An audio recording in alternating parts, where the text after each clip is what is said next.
day 426 and 427 of my adult figure skating journey. That was good. The spiral was good.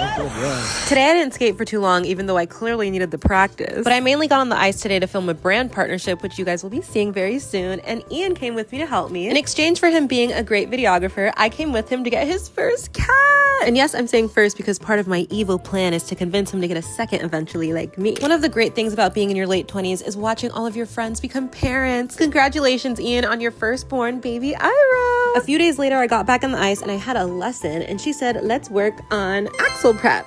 My waltz backspin ain't looking too hot. And it surprisingly used to look better than this when I used to try it 2 years ago, but then I stopped. So clearly practice does make progress, and I ain't been practicing. As a semi-reformed, self-taught skater, I have a lot of issues with my technique. So I asked my coach to teach me a loop jump from scratch like I've never learned it before, so I can fix whatever's wrong with it. And that's why I'm doing it from a 3-turn here instead of backwards crossovers. And clearly I need to go back to the basics with my flip jump too, because sometimes I have my flip jump, but it only seems to be the days when the stars are like perfectly aligned. Like Mercury has to be out of retrograde and the blood moon needs to be like in Scorpio or something. But luckily my coach gave me some tips that should help me realign even when the stars aren't. The last thing we worked on in my lesson was waltz, loop, backspin, and doing this makes me feel like my body's gonna break in half and separate, so I immediately stopped and went to my spiral safe space instead. I love when basically nobody's at the rink, so I can do as many spirals as I want. I'm really excited for my next lesson though, because we're gonna alter my program a little bit to make it more competition ready, so stay tuned. Okay, bye.